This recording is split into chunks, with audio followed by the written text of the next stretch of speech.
It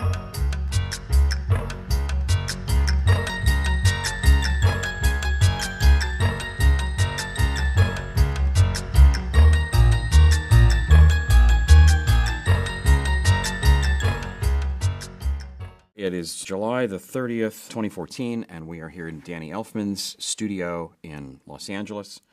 Danny, thanks for participating here. My pleasure. Let's start at the beginning, if we can. Where and when were you born? Los Angeles, California, 1953. And did you grow up in the LA area? I've only lived in Los Angeles. Is it the city or the valley? Literally, my studio where you're sitting right now is less than 3 miles from where I was born. So I'm equivalent to a country bumpkin who never, well, other than the fact that I've traveled around the world many times, but take that out of the equation, and I'm like the small town character who still lives just a few miles from when they were born. Tell me about your parents, who they were and what they did for a living. My father and my mother were both school teachers, but they both had caveats to that. My mother, at about 40, decided she really wanted to write. She had been an English teacher, and she did. She launched a career and has done many novels and got a Emmy for a TV movie, her first script. She had a great career change where she got to have a creative outlet that she'd always wanted. My father's story was interesting, but the opposite. He started out in music, which I never knew growing up because we did not have music in our family. But he was also a school teacher, an elementary school teacher, and I found a trumpet in the closet once and asked about it. And I was told, oh, that's my dad's. He used to play trumpet. And I tried to get him to talk about it. He would just go, nah, that's just nothing. But I heard then through others that he had been a big band trumpet player in Kenosha, Wisconsin, where he grew up, and struck out for California to try to hit the music business. And none of us knew this as children growing up. He never mentioned it. He had no bitterness whatsoever. He seemed like a content elementary school teacher. And but that's how my mother and father met, because he came here to get into music, decided it was not for him, went back to school, got his degree, and became a school teacher. Wow, that's a great story. Now, you say us. Did you have siblings growing up? My brother and I grew up together. He's 4 years older than me. And I had a half-sister who's no longer with us. But my brother and I, growing up, like I said, it was a real normal family, but it was not musical or particularly artistic in any way that I could remember. It was just very normal, middle-class, suburban America. I understand your interest in movies actually predates your interest in music. So can you tell me about your movie-going and TV-watching habits as a kid? I really grew up on movies. I grew up in an area in Los Angeles called Baldwin Hills, and this was in an era, in the 60s. Parents did not drive or accompany their kids to school or just about anywhere. We were left to fend for ourselves, and quite happily so. I walked to school every day, and every weekend I walked down to the Baldwin Hills movie theater, probably half a mile away, and I can only describe the walk like this. Every boy ended up there on the weekends. I rarely saw a girl in the theater, and I never saw a parent. This was a very particular era of horror, science fiction, and fantasy. And occasionally they would play like a Disney movie, and we would boycott, all of us. If there was no monsters, if nothing died, if there was no aliens, we had no interest in the films. No Dracula, no Frankenstein, no mutants, no zombies. Forget it. We just weren't there. So on those weekends, we would then go to one of two other theaters in Culver City. But the thing that I was describing a little bit reminds me of Village of the Damned, a movie I saw as a child, is that we'd start out in maybe twos. There'd be two of us, me and my older brother, for example, walking, and then two more, and then gradually you get groups of 4 and 8 coming together, and as you get closer to the theater, 10s, 12s, and 15s, all converging on that theater. And that was my equivalent of going to church on the weekend. Frequently, I would go both days, Saturday and Sunday, and sometimes I would see a movie 3, 4, 5 times. So what I remember most about my childhood was the movies. And in particular, horror and science fiction and fantasy movies. Oh, well, yeah, only about 95%, yeah. There was a few comedies I saw, but not many. Were you aware of the music in these films you were watching? I became aware of the music at about 12. I didn't realize at that time that the movies that we took for granted, it was a double bill, 2 movies every weekend, that they weren't always either new, fresh releases, or American. I learned later that there were movies from all over the world, from Mexico, from Spain, from Italy, from France. We were seeing the world's horror and science fiction films and fantasy films. But it was the film The Day the Earth Stood Still, which I was about 12 or 13 when I saw it. I didn't learn till later that it actually came out 12 or 13 years earlier. To me, it was just a new movie that had come out that year. But the score really struck me. And it's the first time I noticed a name next to the music, Herrmann, Bernard Herrmann. And so in the coming years, in that period, every time I saw Bernard Herrmann's name, I knew there was going to be a little something extra in the film. And what I called the double whammy in those days was the double H, Harryhausen and Herrmann. If it had those 2 names, it was certainly going to be my favorite movie of the year. And some of those Harryhausen-Herrmann movies were? Well, Seventh Voyage of Sinbad, Jason and the Argonauts, Journey to the Center of the Earth. These were like big movies. Mysterious Island. Mysterious Island, yeah. Did you see any of the Hitchcock films with Herrmann's? I was not allowed to see Hitchcock because in those formative years, the film of his that came out, that was the big film, was Psycho. And it's the only film I was ever forbidden to see. I mean, we saw grotesque stuff, but they didn't know what it was. But Psycho got enough publicity and attention that it went on the radar of our parents. And because the radar was said sexual, not horrific, it was like, whoa, wait a minute. You're not going to see that. I go, what do you mean I'm not going to see that? You're not going to see this. Big tantrum, but it did no good. I couldn't see it. So the first movie of his that I did get to see was The Birds, which ironically had no score. But I became instantaneously a Hitchcock fan. Then, of course, I had to wait and see Psycho and much more later. When did music become an interest of yours? When did you first pick up an instrument? I was very late. When I moved from Baldwin Hills to West Los Angeles for my in between middle school and high school, I fell in with the new friends. I'd start new everything. I didn't have any friends. And I owe my musical career on the fact that most of my friends played instruments. It was kind of a musical group, and I didn't. In fact, I was kind of the only one who didn't amongst my friends. So my first instrument was 18, and at that point, my tastes had become much more eclectic. First off, a trumpet player who was a good friend of mine introduced me to 2 things, Miles Davis and Stravinsky, the same year. And it literally turned my world upside down. The Rite of Spring changed everything for me forever, as did Bitches Brew, which was another album at the time. And next thing I knew, within a 1 to 2 year period, all my rock and roll albums, my pop albums were gone. I just boxed them up, dumped them.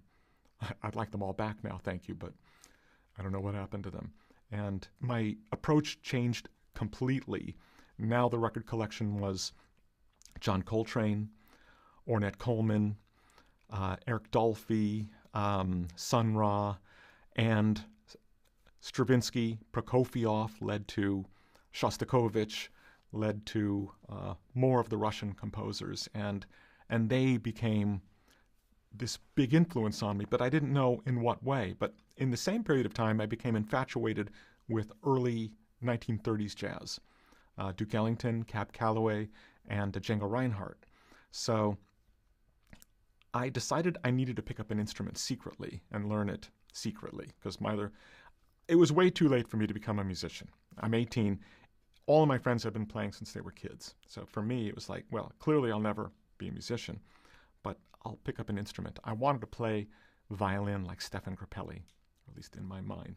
Of course, no, I was never going to be able to play like Stefan Grappelli, but I had planned to take off early my senior year and travel around the world with another friend, and he had a saxophone, and I decided I'm going to bring a violin, and we'll just travel through the world playing our instruments. And I did, in fact, pick up a violin, and by ear, I started learning it.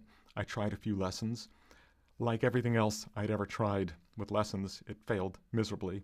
I was told I had no propensity. In elementary school, I once tried to pick up trombone and join the orchestra, and I was told no propensity for music. And so I started a year of travel with this violin and this kind of funky case with a shoulder strap along with my huge backpack. It was crazy. When I left originally to go to Africa, which was we were beginning our trip, the mega backpack with a violin strapped on with like 7 books, like thick, hardbound books. It was absurd. I never was going to go very far. It lightened and lightened as it went. But the crazy and fortuitous event, the first of many random, fateful events, was en route to Africa. I stopped in Paris. My brother lived there, and he played conga drums with a musical theatrical troupe that he met randomly 2 years earlier. So I thought, oh, cool. My brother is living in France, and I'll spend a week there with him. And I was practicing my fiddle in his room. I would practice for an hour a day. And I came out one day, and he was sitting there with this French director of this troupe, which was called Le Grand Magic Circus in Paris. And he said, you want to come on the road with us? And I was like, what do you mean? Because you could play the violin. I go, I can't play the violin. He says, yeah, you sound fine. You're fine. And I said, okay. And so I actually toured France for a month instead of going off to Africa with this avant-garde musical theatrical troupe, learning tunes by ear. They were real rough and tumble. They were not looking for precision. My musical abilities, I'd been playing for 4 months at that time, but they felt I was fine. So I went from 0 to badly, but somehow managing to play in front of large, crazy audiences all over France and Belgium when I was 18 years old. So things started off kind of with a bang. So then you spent several months in Africa. I spent almost a year. And was there any musical experiences along the way in Africa? I had fantastic musical experiences all throughout Africa because Africa was supposed to, on the map, just be the beginning of a tour that was going to go through North Africa to India, Asia, Nepal, back to Los Angeles. Had it all worked out. Well, once again, fate always had something different. I came off of this tour with Le Grand Magic Circus, tired, and my friend and I decided, because some people in the troupe had talked about this place called Lanzarote in Canary Islands. You should check it out. It's really wonderful. And we decided, well, let's go to Lanzarote for a while. Why not? In Lanzarote, I made new friends, and they had fetishes on their walls and on their mantel pieces of cowrie shells and wood figures and hair. And I became fascinated with these, and they were all from a country named Mali. And next thing I knew, we were on a boat for Mauritania, which was the Sahara, en route to Mali, which was the other direction. We were supposed to go north. Instead, we began what ended up being almost a year going through West Africa and Central, and not a single city that we had planned meticulously for many months to go on this journey did we ever go to, other than Paris. So when did you come back to America, and what happened next for you? Well, finally, I had been ill so many times crossing Africa. I had malaria probably 2, 3 times. I had my life saved by a German doctor whose name I will never know, either in the north of Senegal or Gambia. I can't even remember right now. It was in this loop we were making from Mali through Senegal, Gambia, Mali, then Upper Volta, and then working back down to the coast through Ghana. And somewhere in that loop, I became very ill. And after a week of not being able to take food or fluids, and I was starting to hallucinate. The fever was so out of control, and I had these wild nights that I still remember of dodging razor-like blades of a creature that was trying to slice me up in the bed that I was in. I'd wake up exhausted, and he would disappear as the sun came up. But the fever was getting worse, and the kids in the village, this German doctor who was coming through, they said, as an American, you gotta come help this guy. He's in bad shape. And I remember this face appearing saying, you need penicillin.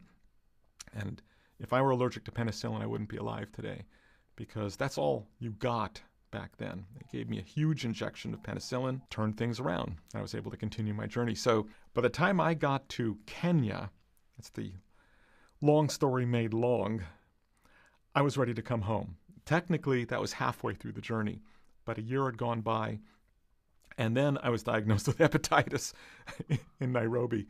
And I said, you know what? That's it. I'm out of here. But backing up just a second, Mali was everything I could have imagined. It was a huge musical influence on me. I played with other musicians. I became infatuated with the kora and the balafon. The balafon is the kind of xylophone-like instrument, and I sent a number of them home, which I still have. So yes, that was a big influence on me, but I was ready to come home. So 19 years old, I come home, ill, but no worse for the wear, I suppose. And my brother had already returned before me and started his version of the Grand Magic Circus, which was a street troupe, much inspired by that French troupe called the Mystic Knights of the Oingo Boingo.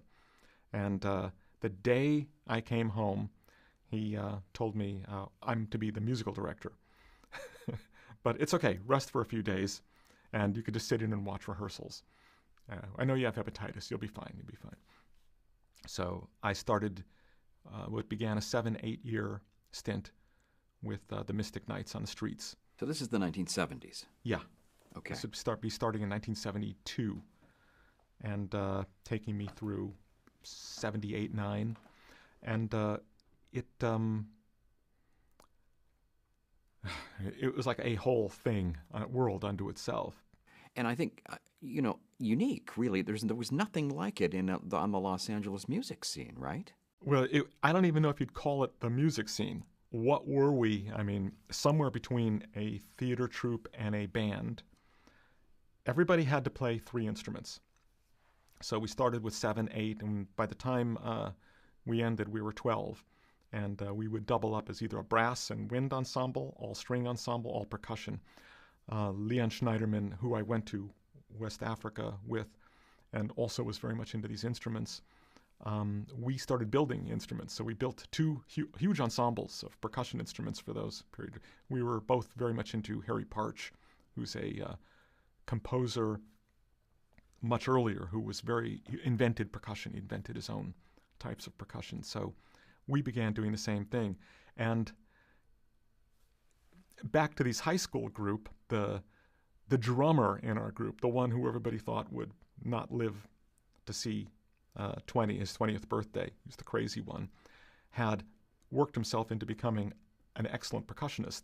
And he started teaching me about modern percussionists, Lou Harrison, people who also built their own percussion instruments. And he's still out there now in San Francisco, and composers write him featured work. He travels all over the world. And but his name's Willie Wynant, William Wynant. So he taught me certain things. Michael Byron, the trumpet player, brought me into the world of orchestral music other than being a film music fan. I was picking up things as I went. Then in the Mystic Knights of the Oingo Boingo, I had to start applying it all, but in a very, I don't know how to describe it, a ragtag way. We played on the streets. When I picked up trombone, I picked up guitar, I picked up baritone horn, I was playing all the percussion. And meanwhile, I wasn't doing the one thing my parents had counted on, which was going to college. It was like always 1 year, just 1 year, and I promise off to the university.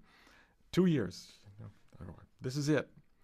And but I was breathing fire. We had an acrobat fire breather who taught me how to breathe fire. So I was going between playing the violin, playing the guitar, breathing fire, playing trombone, and learning how to notate and transcribe music.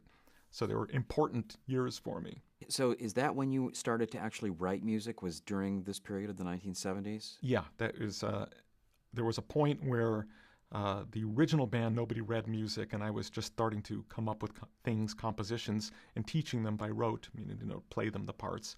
But as I hadn't known at that time, but my musical sense was simply going to make that impossible really quickly. And then we started bringing in people who read. And then I had to start writing. And originally that was for transcription, because we did an early Duke Ellington, Cab Calloway, as I'd mentioned, Django Reinhardt. I wanted them to be perfect. And so one of the first pieces I ever tackled was a Duke Ellington composition called Black and Tan Fantasy.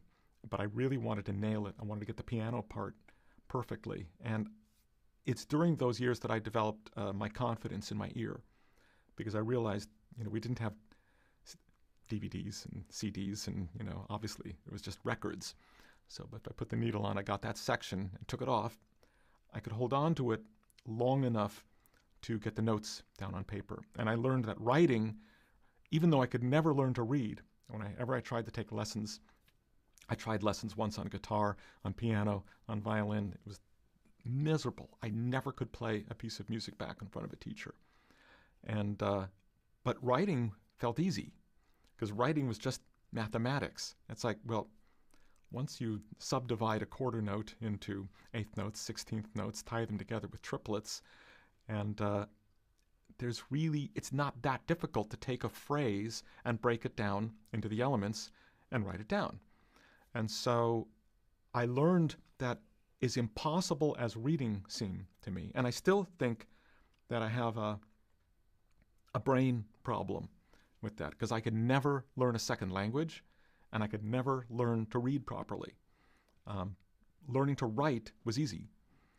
And so I was able to write everything down pretty much as I needed to, but I could only read as fast as I wrote, because reading was first,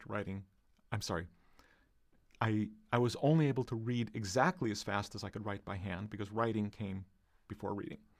So I could read in writing time, but not real time, if that makes any sense. It's very difficult to explain that, other than I think it's similar to if somebody illiterate taught themselves the alphabet, had stories in their head, and then learned to type, and learned that they could actually type entire stories, or even a novel if they wished. But when they took out the paper to read it, they could only read at the exact same pace that they could type.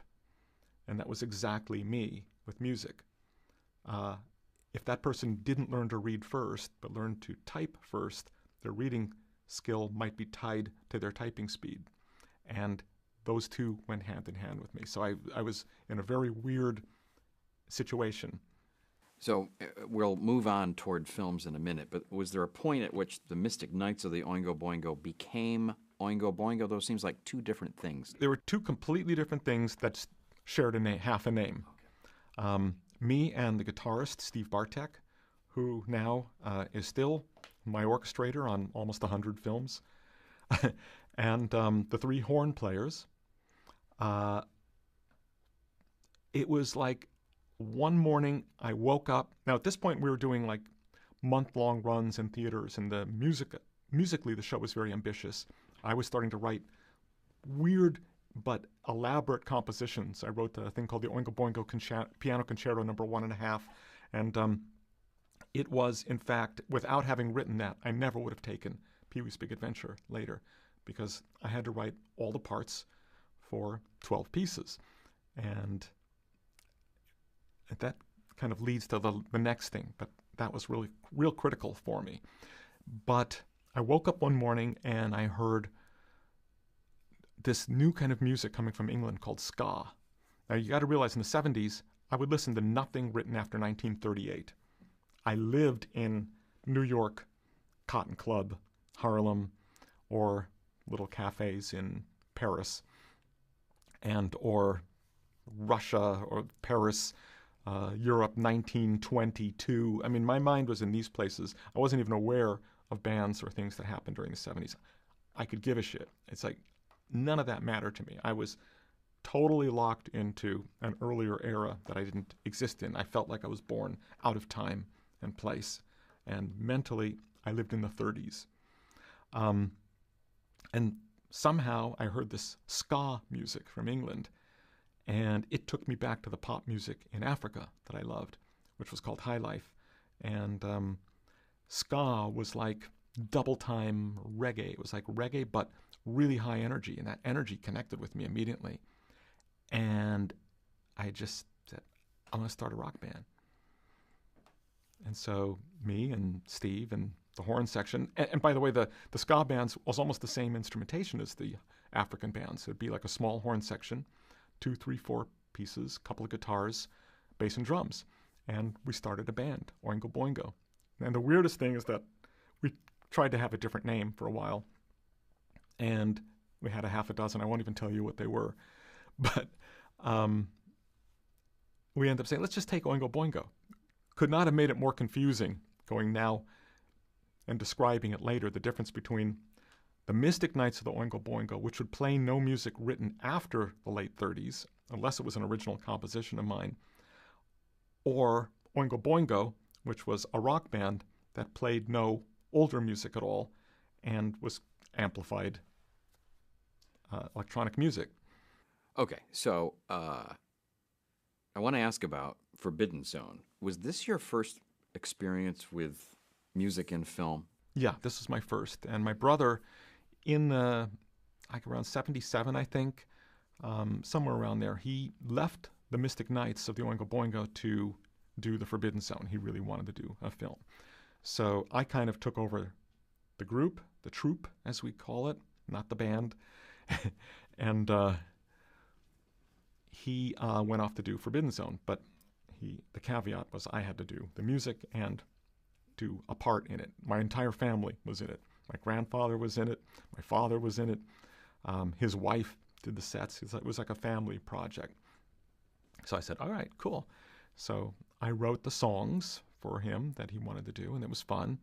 And I appeared in the character that I loved doing on stage, which was kind of this Cab Calloway, Betty Boop influenced devil doing Minnie the Moocher. And how do you explain it? Then he finished the whole thing, and I had to do a score. Well, the score was just me and the Mystic Knights. So I wasn't like writing orchestrally, but, electric piano and various instruments. So I was starting to actually put music to image to film. And that was the first time, yeah. And Oingo Boingo continued on as a band into the 1980s. Well, then that was right at the transition, because we were just as Forbidden Zone was finishing up, ending the Mystic Knights. They were having their final shows. So the weird crossover point would have been the theme song to Forbidden Zone, which was electronic instruments like we were about to start doing with Oingo Boingo, which we would never have done with the Mystic Knights, where nothing was ever amplified.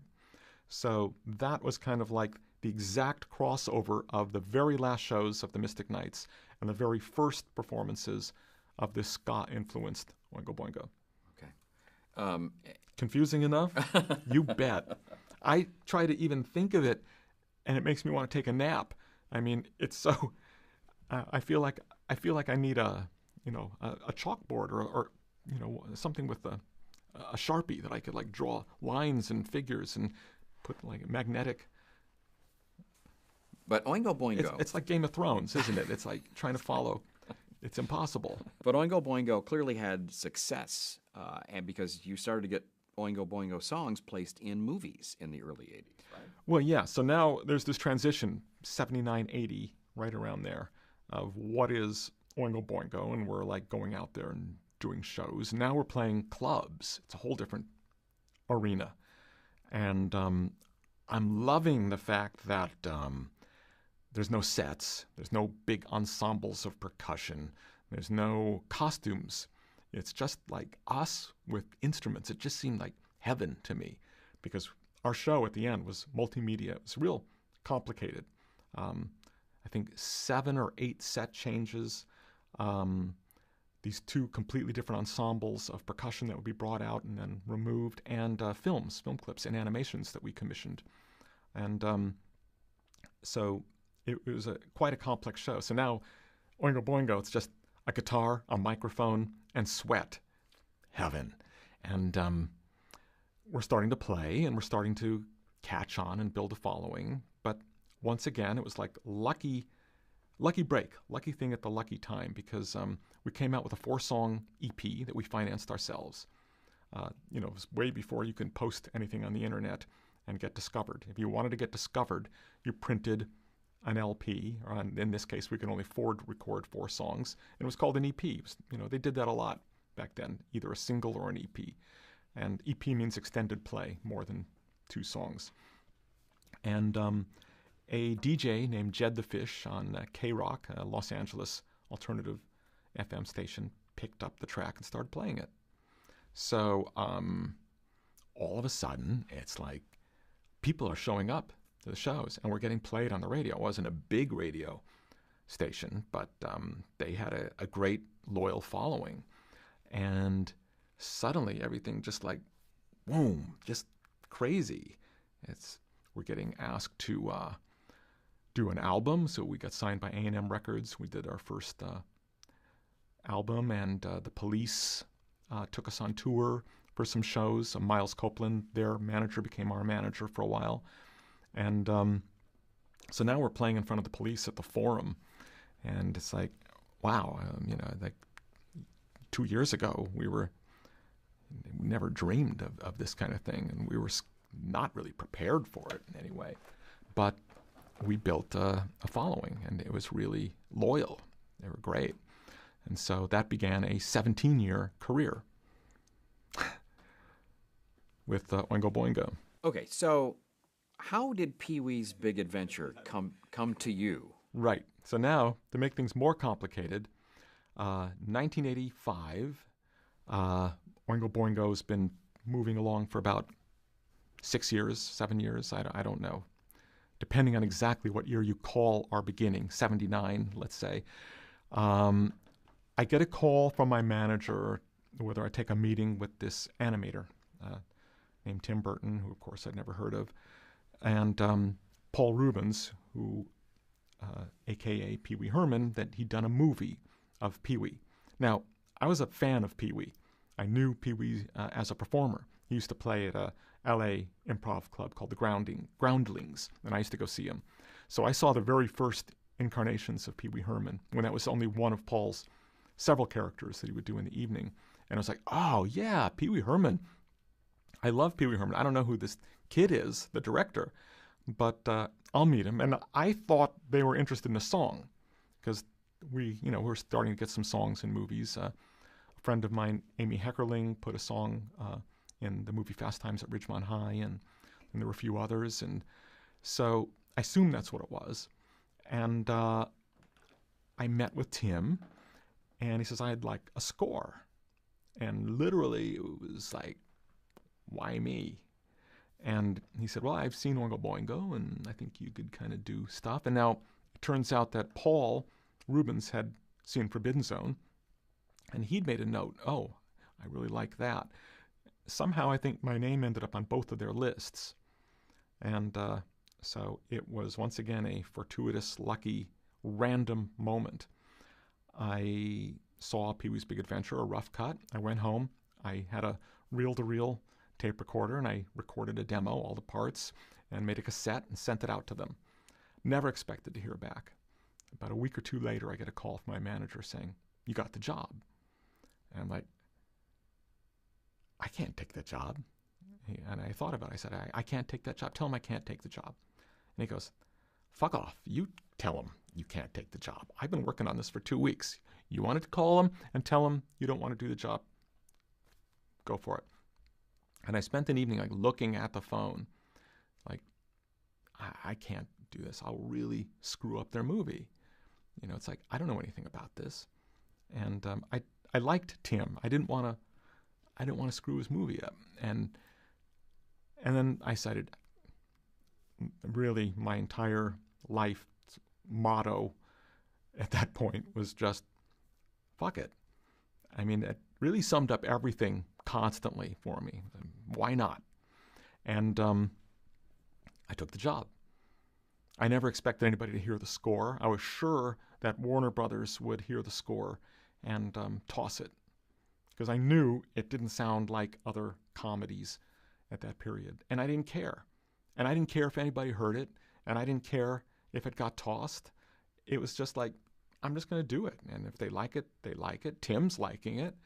And if they throw it away, then it was just an experience. But you did have to write for orchestra, right? Yeah. And that brought me back then full circle to Oingo Boingo Piano Concerto number 1.5, because when I finished doing that and started with the band, Oingo Boingo, I thought all those years of those transcriptions and that primitive writing I was doing was wasted. Because in a rock band, you never write anything. There's no reason to write a part. You know, you sing parts, you play parts on a guitar, you're playing songs. You don't write things down. That's bullshit, you know. In fact, better to even like act like you don't know how if you're in a band. And I said, all those years wasted, all that energy, all that effort wasted, you know. And I thought, what a shame. And here I'm starting a band, and I'm too old to be in a band. I'm 28. I can't be in what kind of band? It can't be a punk band. I'm way too old for that. And I felt like I was already old and kind of like trying to catch up in a weird way. And I'd wasted all these years, and I wanted them back, and I couldn't get them. And suddenly I have to write this film score. And I have a blank piece of paper and a video, and I'm going, oh, okay, don't panic. Remember how you did that piece of music. And I thought to myself, writing for, it was going to be, let's say, a 65-piece orchestra is not that much more difficult than what I'd done, because you're not writing 65 different pieces of music. You've got this many strings and this many violas, violins. You're writing in 10, 11, 12, 13 parts is actually fine, because those are most of your parts for the orchestra. And I tried to not think of it as that many players, but just how many parts am I writing? Oh, I see. This particular key only has 7 or 8 things happening. This is really not that difficult. Once I got my mind wrapped around the intimidation of it, and I started getting pencil on paper again, I learned very quickly how to make the timings work against the picture. And I found that in the process of scoring Pee-wee's Big Adventure, that I had a feel for that. So in the same way that I learned much earlier that if I listened to a piece of music, I could kind of freeze it and transcribe it fairly accurately, I learned on Pee-wee that I could find the tempo of the scene.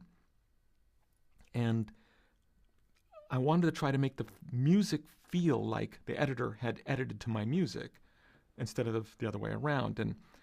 And I think that if you find their tempo, it's really not that hard to do. And in this case, it was an editor named Billy Weber, and I would look at these scenes and I would kind of find where his internal tempo was. And if I hit it right, everything fell right on. Cuts would happen like bam, bam, bam, boom. And it's like, wow, that's amazing. It's like right where I wanted it to, it cut. It means I'm locked into his tempo.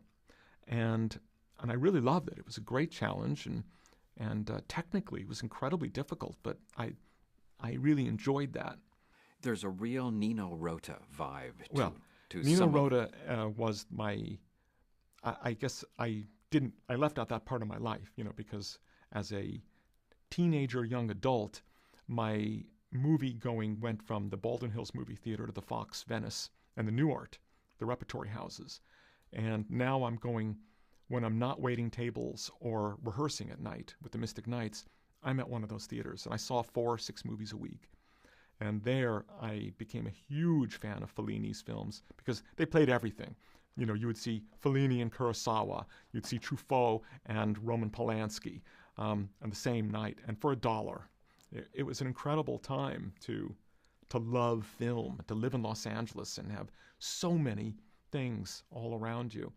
And Nino Rota connected with me immediately. So I'm sorry I didn't mention that earlier, but when I saw the first cut of Pee-wee's Big Adventure, it felt like a quirky Italian comedy to me. I said, this isn't like an American, maybe because it was in a bicycle race and it was about a bike. I said, this is like an absurd French or Italian comedy. And I locked instantly into my guiding force, driving force being Nino Rota for that, clearly. And he was the one who I felt his spirit kind of filled me at that moment. Obviously, this worked for you. Was it like a kind of epiphany? Did you all of a sudden after Pee-wee think, wow, this may be my new career? Or did you think it was a one-off at that point? I thought it was a one-off. Like I said, I didn't think anybody would ever hear the score. So I thought to myself, it's a great experience for me, but it's not going to have any resonance in my life. And it was a lucky break. It was at a point in time when film music was in a weird place at that point in the 80s, somewhere between the 70s and the 80s. Now looking back historically, film music had become confused. In the 60s into the 70s, the whole idea of an orchestral score was kind of dissipating. People didn't really know what to put in. Now you've got this whole new wave of directors. The studio system had imploded, as it had been for half a century. And now you've got these new directors. They're basically in charge of their films in a different way than studios were used to. The studio bosses were gone. And what kind of music do you put? Well, a lot of jazzy stuff. John Williams stepped in and defined, okay, no, for an action-adventure fantasy, we're going right back to Korngold and right back to the source. And Star Wars brought back the orchestra again in a big, bold way. But for comedies, there was nothing so clear. And so it was just a little this and a little that, pop music, guitars, jazzy. And there was nothing to define it. So when Pee-wee came out, I was lucky enough to hit this period when it didn't sound like anything else.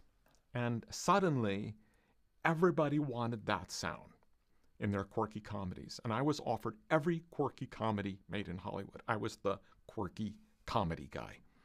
And that surprised me. But obviously you weren't intimidated by the process because you almost immediately you were working fairly regularly. You did half a dozen movies in the next couple of years. Yeah, I was hungry at that point. When I finished, when I heard the orchestra play, the first cue we did was the bicycle race in Pee-wee's Big Adventure. And this gigantic, which now seems like a really small orchestra, like 65, 67 pieces, played it back. I'd never heard anything like that up close. I'd never stood in front of an orchestra. I'd never heard an orchestra play other than the audience, on a concert stage. And it was really very addictive. I'm very adrenaline-based, and I always have been, and I got a real adrenaline rush from that. So it was kind of like getting my first shot of heroin, really. And so although I didn't expect anything to come from that, I definitely had it in my blood now that I really enjoyed that. I liked the challenge. I liked the fact that it was totally different than anything I was prepared to do in my life. And I liked the sound of what it was. So when suddenly all these offers were coming in, it's like, well, now what do? I'm in a band. I'm touring. I write all the material for the band. I have to produce the records. And so I went through 10 years where I tried to do both. I tried to do 2 film scores a year in and around Oingo Boingo's schedule as best I could. In the early days, it was so difficult that I would get a film, and I remember when I got this film, Midnight Run and a couple of others, I literally took my salary. I would take my salary, whatever it was, I'd split it in half and pay the band half of my salary to allow me to take some time off to do the film. And I don't think they were too happy about it, but it was a hard 10 years, let me put it that way, because I was going constantly, night and day. And we didn't have MIDI demos for film scoring, so all the parts I had to write down. I basically would make a demo, play it for the director, and then sit down and write every part on paper. So I was working 16 hours a day. I really was. And then every moment I wasn't scoring, I was then, okay, now I'm 4 weeks behind the Oingo Boingo schedule. I got to get down. I got to start writing some new songs. We have a tour coming up, and I would catch up with that. So it was like absolutely insane 10 years. Helpful was Bartek in this, because I understand he had actually sort of started to take some orchestration lessons. No, he when I did Pee-wee's Big Adventure, it's like, all right, I'm going to need an orchestrator or something to help, and I didn't know who to turn to. So I asked Steve, I said, did you ever take any orchestration lessons? He says, I took some classes at UCLA. I said, you got it. So Pee-wee's Big Adventure, my first composition, Steve's first time orchestrating, Tim's first feature. There was a lot of firsts. So he learned orchestration the same time I learned composition. And it was literally like, yeah, that's good. You took a class. You finished the class, right? Yeah, I finished the class. Good enough. And the other thing about the late 80s is that you weren't just pegged as a comedy guy, it seems, because Midnight Run was an action comedy, and although Back to School was a comedy, Well, Wisdom was kind of a drama. No, but they came in, each film of Tim's would open another door. That's kind of how it worked. In other words, Pee-wee's Big Adventure led to Back to School and movies like that. Beetlejuice comes out. And it's like, okay, now I'm getting all kinds of much more crazier offers. Martin Brest, who did Midnight Run, there's so many. I don't know how to condense this all. I used to hang with Marty when I was with the Mystic Knights. Remember I told you about those film clips in between our sets when we did costume changes with the Mystic Knights? That was Marty who shot them and was in them. He, in a loincloth, hitting a gong in the like the signature Rank films, except in our version, he starts with the gong, then he hits it again and has a heart attack, and it's a long story. But I was in Marty's first student film at AFI called Hot Tomorrows, and he wanted he wanted an ensemble, a cabaret band, to be playing in a club while Hervé Villechaize, who was the star of Hot Tomorrows, gives a speech, and we're that group.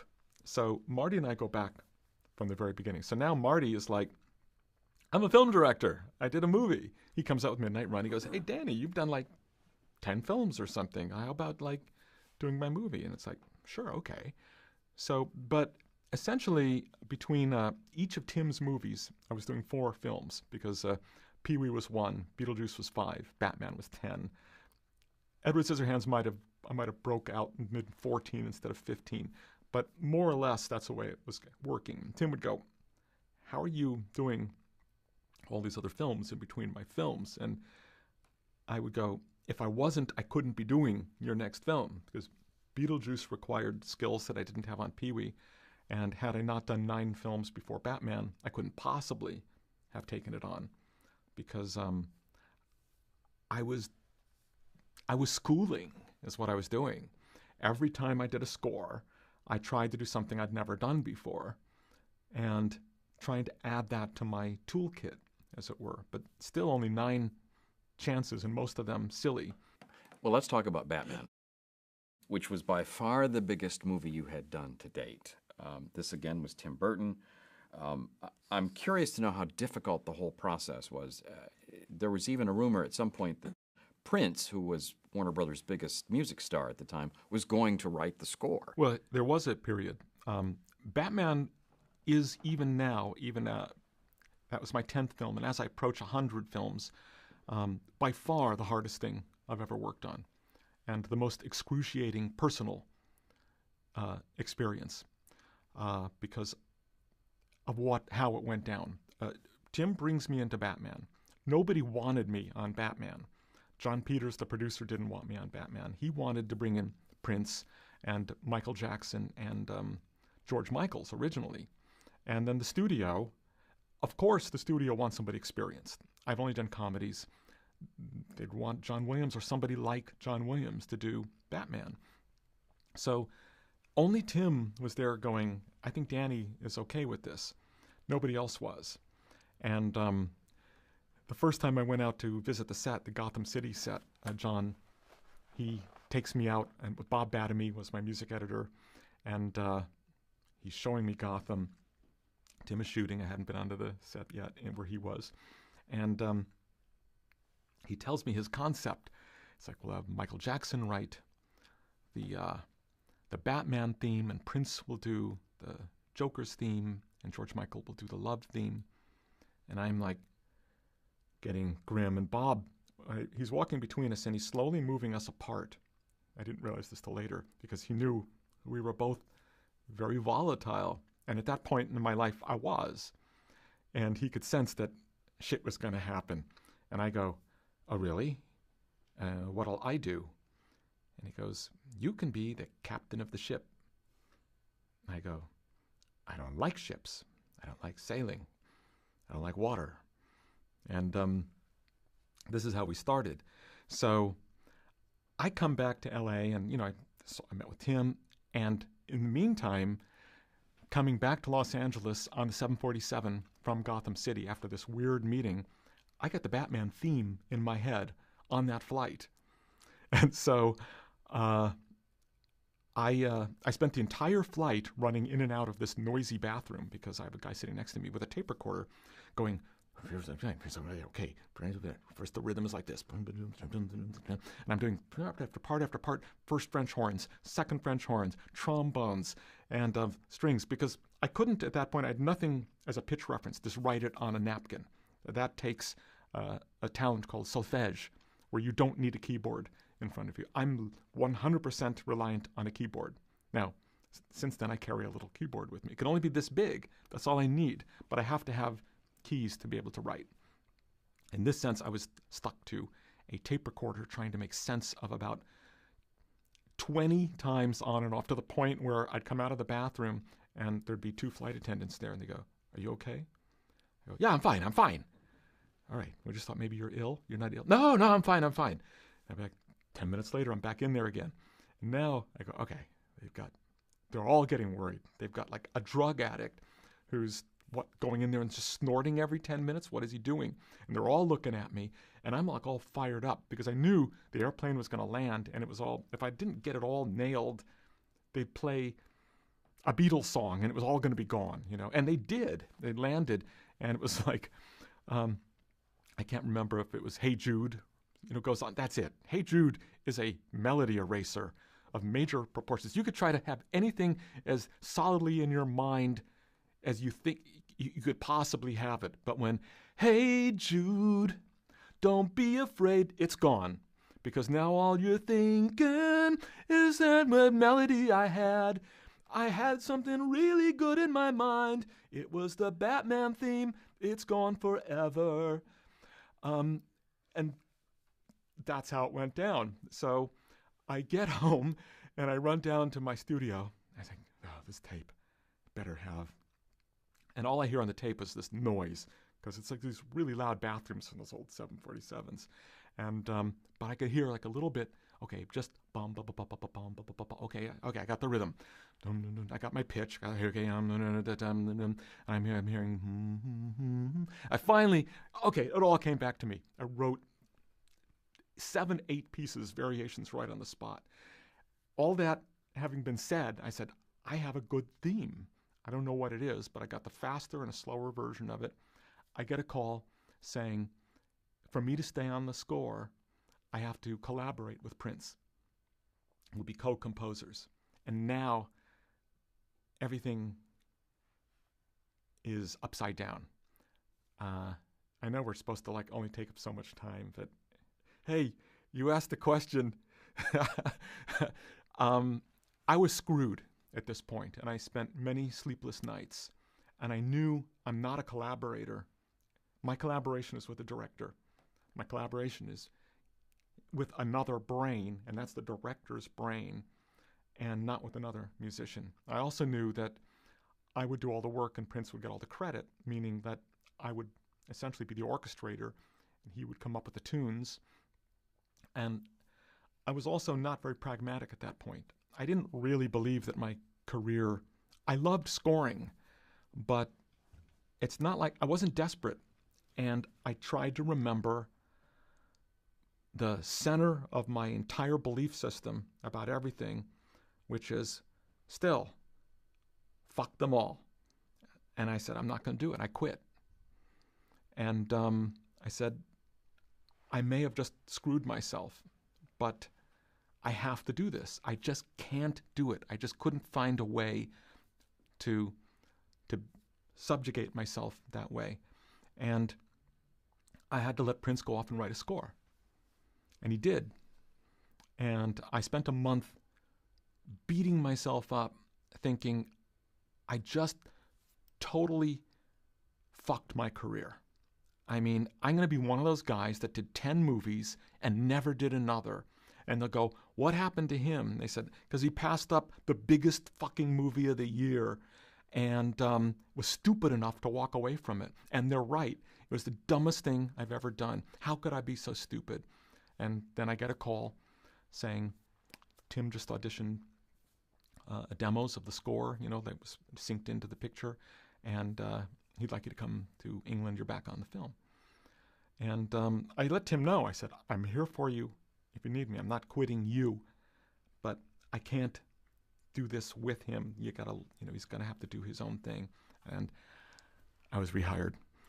And to this day, it was probably the hardest month of my life. I really felt like I just screwed up bad, that my ego and my temperament was not going to allow me to have a career that was going to last. But you wound up doing the right thing for you. Yeah, I did in the end.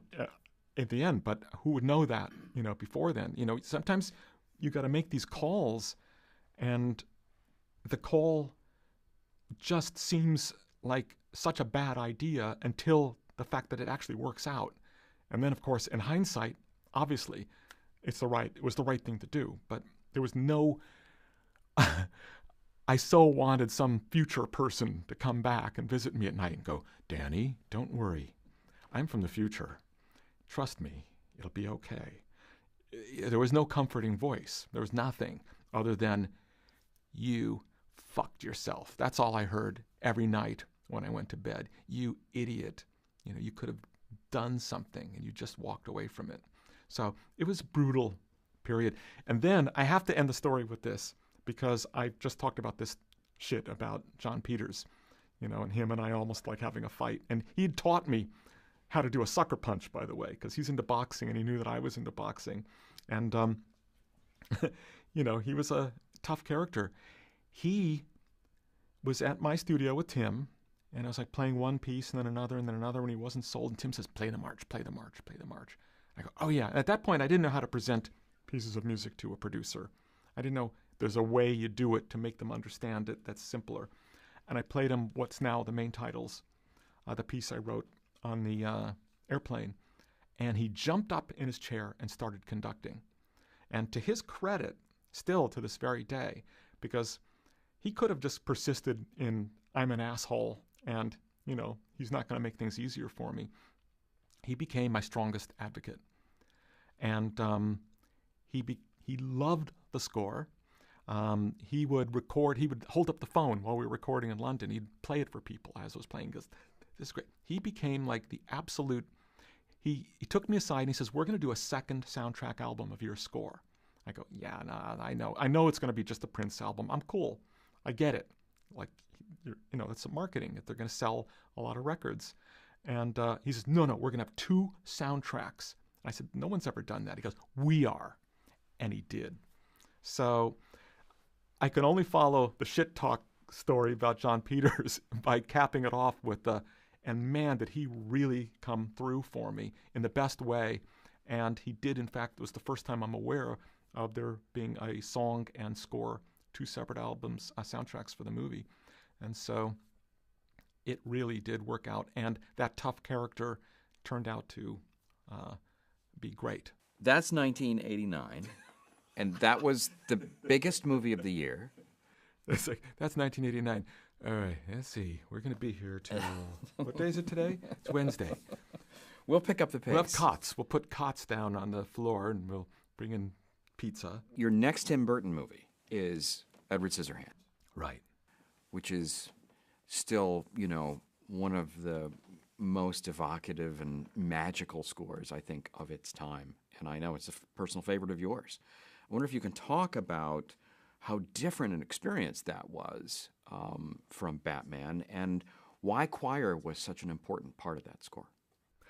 Well, having gone through the intense pressure and scrutiny of Batman, with the studio, with the producers, with the executives, with everybody being involved, Edward Scissorhands was the antithesis of that.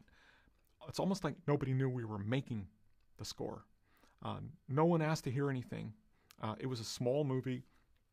It was way below the radar. It was much like doing Beetlejuice was. Just a movie that's so far below the radar that no one's hovering over it, and nobody's going, what are you guys doing? Can we hear some music? It's like, oh, you're doing a score, okay. And so it was just him and I. And when I saw Edward, I realized, like with Batman, like with Beetlejuice, like with Pee-wee, I had nothing to go on for tone. And that was the thing every time with Tim's movies that became obvious to me was Pee-wee's Big Adventure, I had no template to look to as a model of a comedy, of like, I'm going to score this like this. I just had to go Fellini, see what happens. And Beetlejuice, it was like nothing. I had nothing to go on. The first time they showed me the title sequence, and I remember somebody the editor, somebody saying, we've been playing this kind of flying music because the camera's flying over the houses, the miniatures in Beetlejuice. And I looked at it and I was like, nah, let's do the opposite. I said, and he's like, why? He says, because that's what we're going to, Beetlejuice doesn't enter the film for like 40 minutes. I said, let's start with where we're going to be at the end, right at the very top. And that, sure, why not? And Edward, Batman, it was like there was only one template, John Williams, and we didn't want to do that. Again, I had nothing to go on. There was no model of what kind of chords, how do you do like a darker score that's still fun and has energy. I had no idea. Edward Scissorhands, same exact thing. Nothing to go on. So my only model was Tchaikovsky. Story, fairy tales. I thought, scored this like a fairy tale. And at that point, Tim, he let me get away with practically anything. I was so glad that he never asked me, why does Edward's theme sound Eastern European, maybe even Eastern European Jewish? There's nothing about him that says like shtetl in Russia, Romania. And it was just like, yeah, that's cool, that's fine. And so they were model-less films musically. Edward, I had 2 themes, and I couldn't decide. I said, I don't know which is his theme, because I was still thinking you have to have a theme for a character. And then I was playing him with Tim. I was like, let's just use them both. He goes, okay. And I said, why not? And I realized what I tried to learn from Bernard Herrmann years earlier, which is there's only one rule, and that is there are no rules. And I learned that from Jason and the Argonauts. I learned that from Day the Earth Stood Still. I learned that from Psycho. I learned that from Vertigo. I mean, North by Northwest. There are no rules. You could do anything, can work for anything, potentially. But I also wonder if a lot of your success is the fact that you have an innate dramatic instinct. Have you always felt that? Because when you put music to image, it works dramatically. I mean, have you always felt like you've had that inside? No, no, I don't know. I have no idea. Um, I mean, I grew up with movies in my blood, not music. So when I get into a film and a film score, I get really into it. Uh, but other than that, my whole process is very opaque, even to me. I I don't know what happens, other than I get really wrapped up into it, and I get obsessive to the point where the only common denominator between me now and then is I start getting into some melodies. I do believe that melody is there's got to be a melody, there's got to be a theme in a score to make it become a complete entity. And that ties back to the golden age of film scoring. I know my infatuation with, the great composers of the past. But not that I'm as good as Alex North or Tiomkin or Bernard Herrmann or Korngold or Waxman. I mean, any of them. It's like, they were amazing composers, but they all had the common link of being able to implant a theme and let it percolate. And then when it finally plays at the end of the movie, it means something. And so, but other than that, I don't know where my instincts just came from watching movies, I guess. Do you think that orchestral music, which is really a lot of what you've been working in the last 30 years, will continue to be the vehicle that is best suited to elicit emotion from an audience? No, I don't think that orchestra is just one vehicle. I mean, I'm in the middle of a score right now that I'm just using piano harmonics, and bowed glass. There'll be no orchestra. And I don't think it's any less valid. When I did Silver Lining Playbook, it was just piano, guitar, and my voice doing harmonies. And I think orchestra is a vehicle, and it does a certain thing. But I hear scores that are all electronic and all acoustic instruments, and anything could work. So orchestra is an amazing thing. I love writing for orchestra.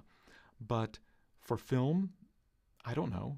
I mean, I think in a certain genre, orchestra will always do a certain thing in a certain way, and then there'll always be other things defining other types of films. How do you decide? Do you take a couple of days after you've seen a rough cut to just fool around with different ideas and figure out exactly what you're going to use? Well, it's usually more than a few days, unfortunately. I usually have to kind of get really wrapped up in it. And I'm going to go through a period where I'm watching the rough cut and I'm just trying all kinds of things and just see how I feel about what. And very frequently I start my first ideas. I try to come up with an idea and a single idea, and then I'll try to do half dozen variations on that. And then when I feel like, okay, that's going somewhere, I try to walk away and then start from scratch again, and maybe even from 180 degrees another direction, and then develop that into 3, 4, 5, 6 variations. And I might do that 2 or 3 more times until I feel like I've explored these different roads, and this is what also I'm going to bring the director in and go, hey, there's different ways to approach this. Here's this, but here's this. And in the case of like Tim Burton, for example, I'd always say, then this one you're probably going to hate because this one's really off the wall. And I say, and I'll play this thing. And about 50% of the time, that's one that becomes like, his favorite piece in the movie. But sometimes it's like, what is that? And I go, forget it. Just forget it. I don't know what I was thinking. Do you do that often? Give the directors that you work with different options? Yeah. Sometimes it drives them crazy because, they'd rather just be given one option. And I've had complaints about that before. But I like to see their faces when they're listening to different things and see their own images play against different tones, different types of music. Sometimes, on occasion, it's real clear. I know exactly what it is. Sometimes I hear the rough cut. I watch the rough cut, and I actually hear the piece of music in my head. Like Batman, it was that visit to Gotham City and seeing about 30 minutes of footage. I had it. I knew it. And other times, I start in one direction and end up completely in a different direction, like Milk for Gus Van Sant. our original idea was to do something operatic, to start out because Harvey Milk listened to opera. And I wrote 15, 17, 18 minutes of music that was all based on Puccini and opera as the inspiration, and we were listening to that, and it was just like, no, it's just not working. And I had this one little odd piece of music. He said, play that one again, play that one again. And that weird little oddball thing ended up becoming the titles to Milk, and then grew into a completely different score. So sometimes on one extreme, you have Mars Attacks, where I'm watching the animated sequence in the beginning, and I heard the piece of music that ended up in there as clearly as if there was an orchestra playing in the next room, already scored for me. I didn't have to do any work. It's like, it's already scored. Bum, bum, bum, bum, bum, bum, bum. And every time, more saucers, and the orchestra ramps up. Then we bring in the brass. Then we bring in the percussion. Then we bring in the choir. And it was like right there. But that only happened once. The other extreme would be Milk, where I actually worked for maybe 3 weeks, 4 weeks on a score that we end up completely scrapping. How often can you afford to spend that kind of time? These days, schedules can be kind of brutal. You know, it just, you use what you have. And it's common to have like between 8 and 12 weeks. So you'd be surprised what you could do when you really get going in 8 to 12 weeks. And, you know, sometimes there's only 4 or 5 weeks. And if there is, I just ramp it up. I just got to like go into hyper mode. You know, I was given, Ang Lee came to me and said, I need the Hulk. I need to do a score for the Hulk. And 103 minutes and 5 weeks from get-go. And I said, that's going to be fun. There's no time for messing around here. It's just got to be hit the ground running. And that was, I loved that. Other times, you know, there's time to write a score, throw it away, and do another, as in Milk. So we've talked a little bit about Gus Van Sant. We've talked a little bit about Tim Burton. Talk to me a little bit about Sam Raimi, who I presume you met on Darkman. Yeah, I mean, I was a big Raimi fan, as I was a big Gus fan. You know, I put the word out with Gus after I saw Drugstore Cowboy. He was on this like short list of, if he ever calls, it's just yes. And my girlfriend, who was a writer at that time, I lived with, who actually wrote Edward Scissorhands. We met on Edward Scissorhands, and we worked on Nightmare Before Christmas together. And her agent handled Gus. She came in one day and said, I ran into Gus Van Sant. He was wondering if he can call you. Yes. It was just like that. And that led to Die For. It was the same thing with Sam Raimi. Evil Dead 2. Oh my God. That was like one of my favorite ever movies. I've seen Evil Dead 2 50 times. Funny story there is that my wife, Bridget Fonda, also was a fan of Evil Dead 2. And both of us put the word out. We said, we'd love to do anything for Sam. So I got a call from Raimi to meet on Darkman. She had already had auditioned and didn't get the part for the lead in Darkman. We didn't know each other at all then, but I met Sam, and it was just like, yeah. And of course, Sam's way to bring me into the fold was different. I met him on a downtown set in the middle of the night in the winter after a show at Universal Amphitheater that I just played. I went to meet him, and he says, hey, buddy, how are you? I love to meet you. You're great. Here, we're going to do this thing. Are you okay? You going to help us out? Yeah. Okay, put on this raincoat. Puts a raincoat on me. He says, now you get this bucket of water. You're going to stand here. I go, okay. Now, all this water is going to come down. And when I say go, that guy in there with the bandages, Liam Neeson, he's going to come stumbling out. You throw the water on him, okay? You're a car driving by, and you're going to... Well, we shot that 10 times. I was drenched to the bone. I got a cold from it. But it was his way of saying hello.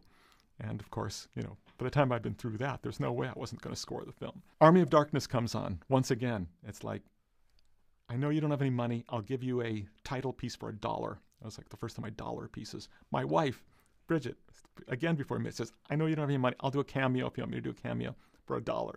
So she does a cameo in it. I did the theme. We still had never met until finally the next movie he did, which was Simple Plan, where we met. Let's talk about that for a second. I think A Simple Plan is one of your most interesting scores ever. There's something terribly unsettling about that music that you wrote for that movie. I wonder if you can talk for a second about, I think that's just a great score. Can you talk about how you conceived that? I loved writing Simple Plan. I mean, first off, I just love a good, simple, dark story like that. And I was so proud of Sam that it was not cartoony and melodramatic. It was so different for him. And I just dived into that so enthusiastically. And I heard all these weird sounds in my head. And because it was the location, I wanted to use banjo and these out-of-tune pianos. And I just had this thing in my head of low flutes, a flute chorale. I had 8 flutes. And I don't know, it was just heaven for me. You mentioned Nightmare Before Christmas. That's a terribly important credit in your filmography, and I think maybe one of your most popular scores. It's funny, it was kind of a cult movie, but now I think it's bigger than ever, certainly bigger than it was when it came out. You talk a little bit about, plus you sang as well as wrote the song. Yeah, that was Nightmare, again, was Danny heaven, because, Tim approached me to get involved, and it was like, yeah, okay, let's do a musical. A musical like what? We don't know. We don't want it to sound like a Disney musical. We don't want it to sound like a Broadway show. What do we want it to sound like? Well, anything that's not a Disney musical or a Broadway show. Okay, so we know what it's not. We don't know what it is. And the script wasn't coming along, and there was already a studio, and Henry Selick was already like up and running. And Tim was just like, we got to get some stuff going. Let's just start in on the songs. And it was beautiful the way we did it, because he would just show up. I was living at that point at Caroline Thompson's house. It was before she was even writing it. There was another writer originally. And he'd bring over drawings. And he'd say, and this is like Jack Skellington pops out, and this is all the residents. And I would hear the kind of thing. And he had some lyrics that he'd already done. And I'd go, okay, got it. I'd send him off. And I would just go. I set up a little makeshift studio in her garage, in Caroline's garage. And I just wrote the first song, demoed it up, did the lyrics. 3 days later, I said, Tim, check it out. Cool, yeah, great. Now what happens? All right, now Jack is wandering out there and he's feeling so lonely and he's showing me the pictures. And again, he's got a few lines. But the earlier songs, Tim had some really nice lyrics and lines that really got me going. And I wrote Jack's Lament. And so piece by piece, about every 3 days, I wrote another song. He came and listened until we had 10 songs. And it's like, oh, we got a whole story here. And now Henry can start working. So at that point, I was like, well, somebody's got to write the script. And Caroline was like, me, hello, I'm right here, hello. And it's like, oh yeah, Caroline, let's, Tim invited her to write the script, and she did. But she'd been listening to all the music, kind of like driving her crazy. It's like she really wanted to do that thing. So it was the simplest thing we've ever done, really, because we were just messing around. And once again, because there was no template, there was no temp, there was no style of music. And at the end of all these demos, we went and we did I had to go into the studio and record all the demos, for Henry, with clicks and lockdown. So I got all the instrumentals down, and we spent one whole night in the studio where I did all the voices of all the parts except Sally. I brought in somebody to sing Sally's song, and Tim was the producer, so he's on the other side of the glass. Okay, let's do the next one. And we just like bam, bang, bang, bang, just bang through them all. It was so simple and so fun. And once again, not knowing how to do it, having no template to work with, and having to invent the whole way to do it from scratch, with neither of us having really any clue how we're supposed to start putting together a musical, proved to be this great, it proved to be an asset rather than a detriment, not knowing what we were doing. And I would say that for much of my early part of my career, that was true. Doing something from scratch and knowing nothing about it can be a tremendous asset. Now, there was still another year and a half to go on the project to finish it up. It was a long haul, but that's how Nightmare came about. And now you're back on stage singing those songs again to sold-out houses in London and L.A. Yeah, it's weird because, as you said, the movie was not successful. It broke my heart, actually, when it came out, because it was clear that Disney had no idea what to do with this. There was no way. I remember finishing the one kids preview they had, and the kids didn't understand it at all. It was unfinished, demos and still pencil drawings sometimes in between and they were expecting Aladdin or something, and got this, and they were like, and so I hear a producer talking to executives say, well, clearly it's not for kids. And I did the press junket in Florida for 3 days of interviews, and almost every interviewer said, so this movie's not for kids. Santa Claus gets tortured. Is that correct? I'm going, no. 3 days of like, no. You got it all wrong. And I said, my daughter, Molly, she must have been 9 years old, and she listened to every song. She approved every song, everything I did. Like, Molly was the first one to hear it, and she loved this stuff, the drawings. I go, she's a 9-year-old girl. I mean, this is not, I don't know where this is coming from, but the movie came out, the marketing, oh my God, my agent, after that preview, they canceled all merchandising. There was all this merchandising with Starry Elgott. He said, I'm going to finance my son's college education with freebie merchandise. He was going to Burger King's and grabbing up everything free they had. And he was right. It all became worth all this money. So nobody expected it to have a second life. Nothing gets a second life. You know, Rocky Horror Picture Show, Donnie Darko. There's just like those few random things that somehow get a second life in Hollywood. It's so rare. And Nightmare was one of those. So it was really tragic, the 2 years of work leading into this movie coming out that just didn't really get seen. And then 10 years later, it's like they're still re-releasing it. Then 15 years later, it's even bigger. And then I'm with Tim in Tokyo for the opening of Charlie and the Chocolate Factory. And there's Nightmare stuff everywhere. Every store we went in, Jack and Sally. And it's like, wow. And Tim was going, I haven't even seen half this stuff. And that's where it occurred to me that this thing is really developing its own life. And I couldn't have been happier and more surprised. And I'm off to Tokyo next week to perform songs from Nightmare. Really? Yeah. Oh, I have to ask you about the Simpsons theme. Ah.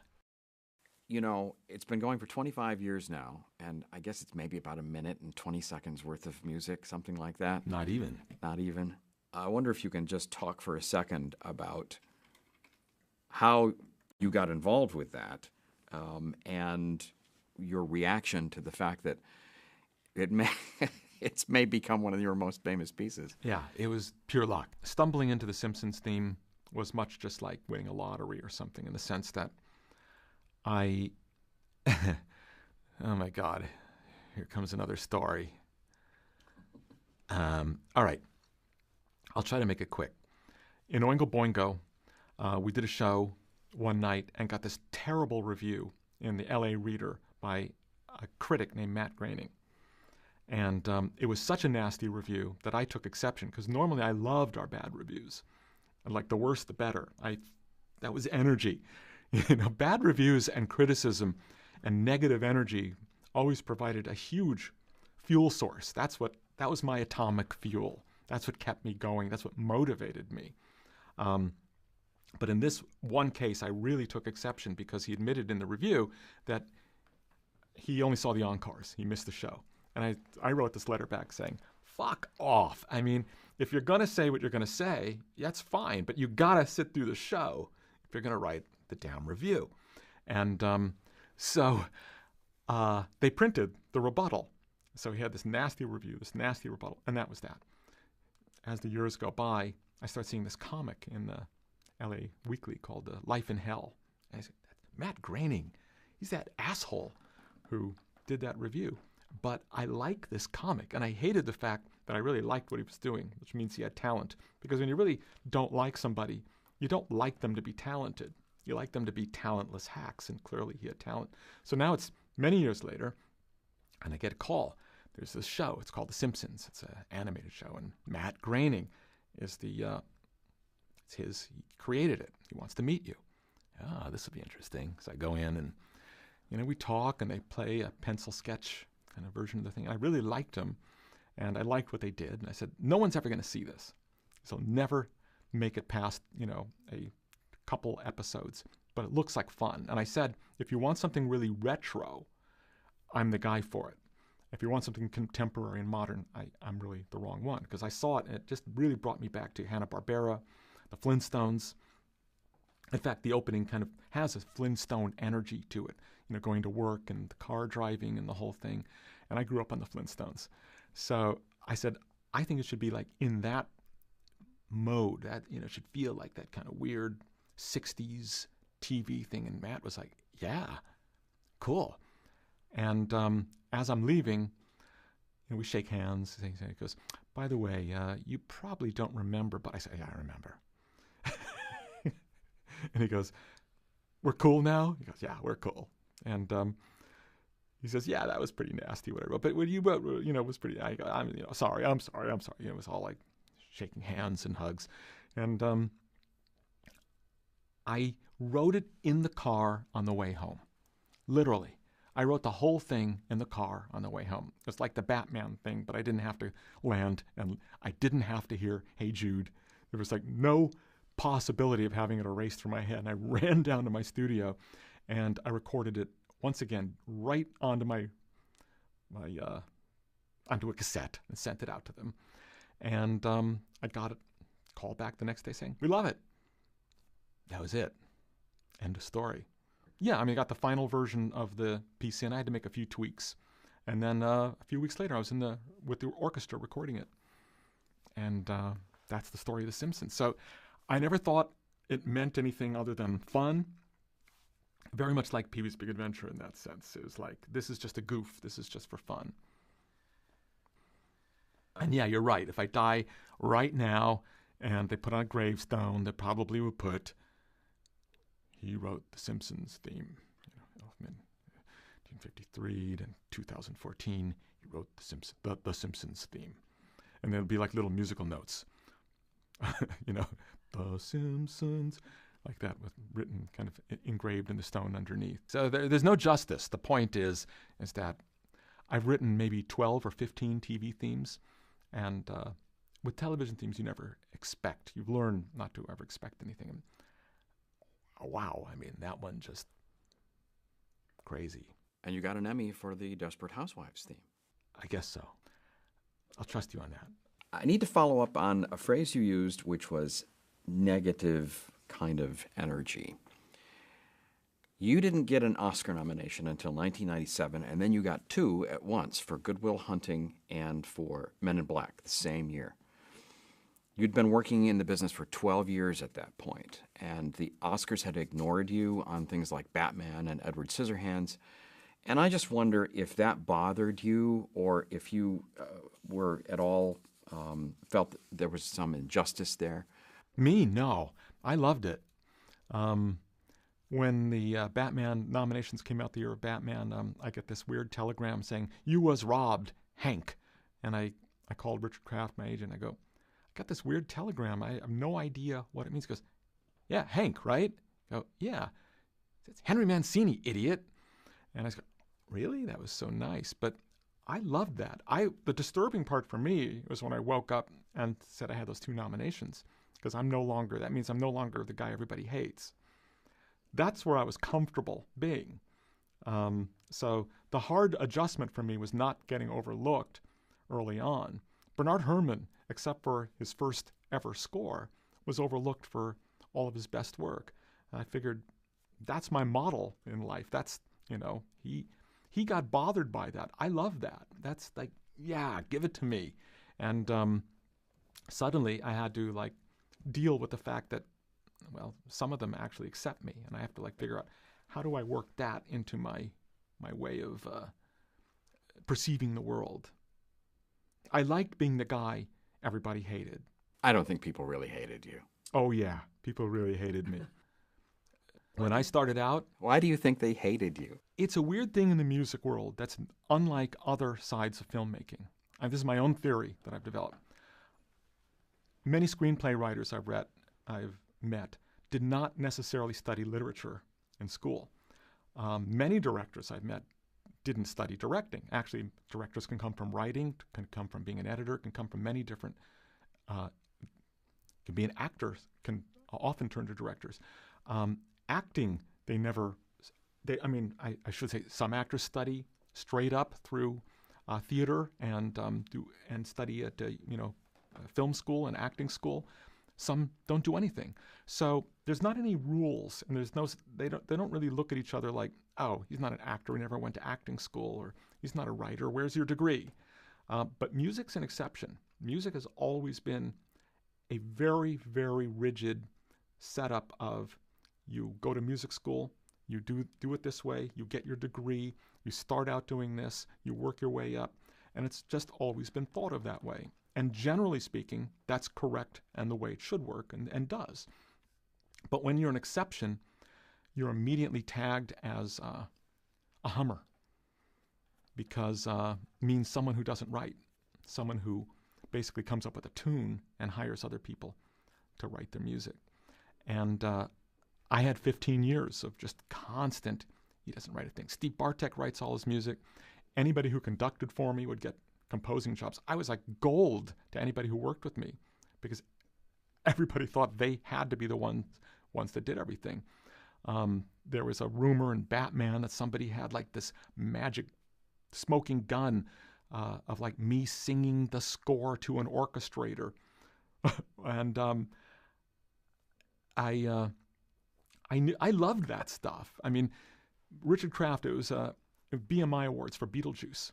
And he was sitting at a table with composers, and I went up there and got my award. And one composer said to another, he says, I heard Bill Ross wrote that score. Now, Bill Ross is a great guy. Bill Ross saved my ass on Beetlejuice because I had, I'm not going to get into the story of the famous conductor that I hired to conduct Beetlejuice that went catastrophically wrong. And the second day, we had to find a conductor that morning who can come in and do that session. And it was Bill Ross. No preparation. Got a call like midnight the night before, showed up the next morning, did a beautiful job conducting, and we managed to pull through. I heard Bill Ross wrote that score. And then the other one said, yeah, me too. And I said, that kind of defined me and the music community. And I love the fact that kind of like, hate me. It just makes me stronger. And when I was at the Mystic Knights, I got the worst reviews, any theater group can get. When I was with the Oingo Boingo as a rock band, we were called nerd music for kids who can't dance. It was like, great, I love this stuff. I even printed like our worst reviews in ads when I was with the Mystic Knights.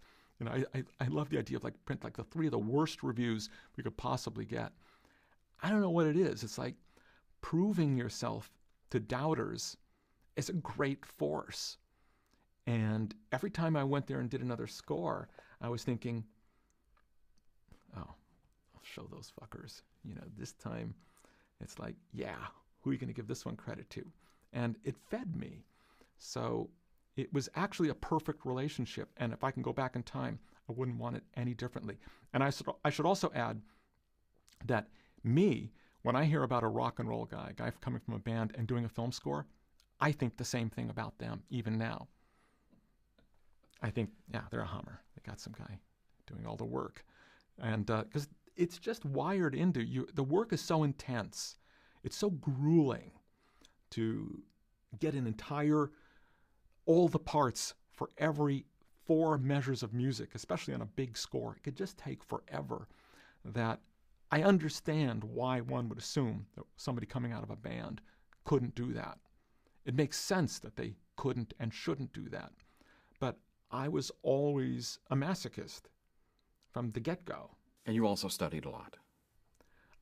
I paid a lot of attention, and I applied it a lot. So I put a lot of work, but I just never studied. And that was, meant I was coming from a place that just couldn't be acknowledged. The other interesting thing, though, is that you have a voice. Not every score, perhaps, but you can often know when you're listening to an Elfman score.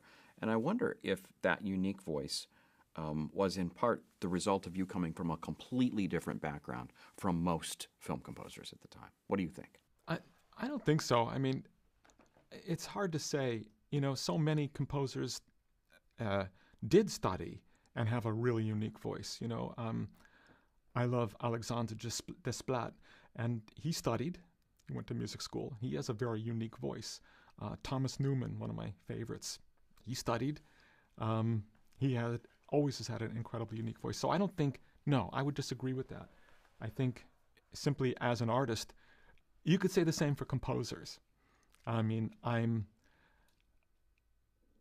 listen to a lot of classical music, and so much of it sounds like, yeah, it's good, but it's just, and then boom, wow. Who's this guy? Shostakovich. Wow, did he have a voice? Prokofiev. Holy shit, this guy could really, it's like, and then suddenly, no matter what I heard, it's like, that's Prokofiev. So it's a personal thing. It's an artist thing. If one can find a voice, and if you study, that voice will come out. If you didn't study, and you're lucky, like I have, to find other way to do it, that voice will eventually work its way to the surface. But I think it's something that's wired deep in our subconscious. I don't think it's learned or unlearned. I have to ask you about contributing to the Best Picture of 2002, Chicago. Yeah. What did you do for Chicago? You know, Chicago was really just like Harvey calling me up and goes, Danny, you got to help us out with this one. We need some music. And it's like it's 30s, and I hear you're really into that stuff. And I go, yeah, you're right. I am. Meaning Harvey Weinstein. Yeah. And it was just like I met, it was just real simple. There really wasn't much score. I mean, I knew that all the songs were written. They just needed interstitial music. And Harvey had heard that I used to be in a 30s band and, knew that oldie stuff. And so it was kind of like, yeah, Danny, you got to do this. And I said, okay, Harvey, just don't get mad at me. I'll do it. And that was that. It was real. It was just fun. Your two biggest box office hits are the first two Spider-Man movies, and both again for Sam Raimi. And yet, by 2002, you had done lots of superhero stuff, counting Batman and the Hulk, and you'd done the theme for The Flash, and I'm sure I'm missing one or two along the way. When you came to do Spider-Man, was it a challenge to find a new way to score a comic book hero? No. I mean, really, Spider-Man, it was just kind of like, I knew that the approach was going to be traditional, orchestrally speaking, because of Sam's instincts. You were asking me about, getting into a director's head at one point, and a big part, I never really talked about that, did we? We should. Understanding where a director's psyche, where his mind is, that's half the job, sometimes more than half the job. Sam is a pretty straight-ahead guy, and I think he generally likes his music to be fairly traditional. And so I knew that it was going to be an orchestral score, that I'd use some electronics and percussion and stuff, but I never really think about that stuff at all. It's just like jump in and have fun with it and try to make it work for the director and or the tone of whatever it is. If I was doing it again now, it would be totally different. It would be darker. It would be like a different type of propulsion. But it's still, you don't think about what you used to do. You just think about, this is the challenge right here. It's in front of me right now. Unless somebody's saying, I want you to do that thing you did for so-and-so, just like that. Then you go, all right, now we may have a problem. Because, I don't really want to do that again. But that's usually not the case, fortunately. And in the case of Spider-Man, as opposed to Batman, it's kind of bright and colorful, and you're in the sunlight. And yeah, exactly. And he wanted this kind of soulful secondary theme that played off of his tormented, not knowing his angst. And, we kind of played around with some different stuff, because I had the main theme for a long time, but what is that other part of it? And I realized, I'd written this piece for Uncle Ben, dying Uncle Ben. I said, that's it right there. And that became the kind of the B side of the Spider-Man theme, was the Uncle Ben theme. I realized, because that really is the other side of the character. Did you read comic books as a kid? I did. Was that any help? No help at all. I read Fantastic Four, Spider-Man, God, I don't even remember. I know that coming back from middle school in particular, coming back from Audubon Junior High in Los Angeles, the bus would drop us off and there was a comic book stand, and I'd always check and see what was on the stand there. And but it was a short period. By the time I got to high school, long over. So it's not something that stuck with me into adult years. When I came on to Batman, Tim sent me some copies of the newer generation at that point called The Dark Knight. And I loved them. They were really good. Now it's gone from comic books to graphic novels. And that's where those are what kind of started making me actually a fan of graphic novels, of which I have quite a collection of different weird graphic novels is something I really love. But growing up on the comic books has nothing to do with doing a movie any more than growing up on Batman, the TV series, had no influence when I sat down to write, the title for Batman the movie, or Spider-Man versus the Spidey theme, or any of these things. It's like you sit down and you look at the movie and you go, here it is right now. And nothing that was done before this actually makes any difference. One of the interesting things you've been doing in recent years is scores for documentaries. I mean, I'm thinking about the Errol Morris movies, Standard Operating Procedure and The Unknown Known. Have these required a different mindset?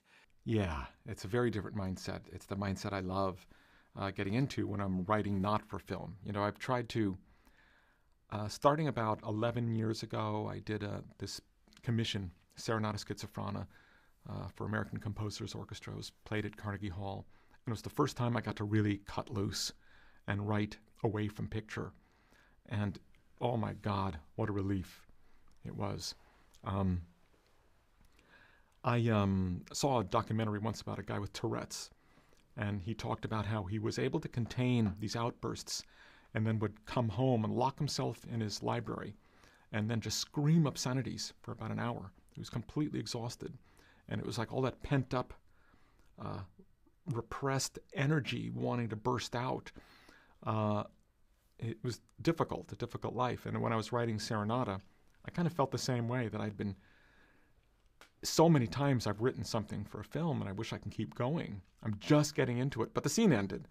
It's like, that's it. You get 3 minutes and 40 seconds and it's over. And so to be able to write without picture was such a relief, and I decided I would try to do that every year, but of course that's proved difficult. So I wrote a ballet for Twyla Tharp. Which is called Rabbit and Rogue. Rabbit and Rogue, which I just recorded in Berlin last month, and I'll be releasing. And I did this piece for Cirque du Soleil a couple of years ago. That was great fun. But Iris. Yeah, Iris. They call it Iris, but of course we know, you know what? It's called Iris if you live here. And but the two exceptions were writing for Errol, because technically I was scoring a movie, but for me, I was just writing, because Errol didn't want me looking at picture and writing. He wanted me just to watch it and then just go write. Very different mindset. So it kind of tapped more into that frame of mind I get into when I'm writing a concerto or writing a symphonic piece, which I desperately need to do to keep myself sane. I'm starting at least one commission, if not two, for this next year as well. And I'm looking forward to it. Ideally, every year would be divided between doing film music and doing some non-film music to keep me sane. But my schedule doesn't always allow that. Is it fair to say that those documentary scores have kind of a minimalist vibe to them? I mean, when I was listening, I think initially the Standard Operating Procedure, I thought, well, it's a little bit more minimalist than we usually get from Danny. Is that fair or unfair? Well, no. I mean, it's fair. It's both, because parts of it is definitely more minimalist, but not than certain films, which are equally as minimal. And there are moments in Errol's scores where I actually can really... The one thing I can do, which I don't normally get to do, is just dissonance, is to take the chords out, to push them into places that 9 out of 10 directors would go, whoa, whoa, whoa, stop there. What was that? And I go, well, it was it was a harmonic rub, but I'll take it out, and I do. And here was a situation where I didn't have to take it out. I can actually, the best way I could describe it is this. There's a certain point when I'm writing anything where it's all uphill. It's like pushing and pushing and pushing to get this tone and composition moving and rolling and try to get momentum behind it. And then somewhere halfway into, let's say, a film score, I feel like, okay, I'm on it now. I got it. I know where it's going. I've got the puzzle and the logistics worked out. And somewhere towards the end, I feel like I'm now writing downhill, and especially when a composition is allowed to go longer, where I'm following it now. I'm not even leading anymore. I'm just letting it take me where it wants to go. And I love that feeling. And when I wrote Serenata Schizophrana and Rabbit and Rogue, I had that great exhilaration of I'm not controlling this composition. I just started it. So it's like pushing a train up the hill, and then you get to the top, and then just get on it and just see where the hell it goes. And it's a great feeling. So with Errol's movies, he allows me that luxury of just like, take it out, let it go. Maybe we'll use it, maybe we won't. And it's like, great, I'm just writing music. And if he finds a place for it, great. And if he doesn't, he doesn't. But I love Errol.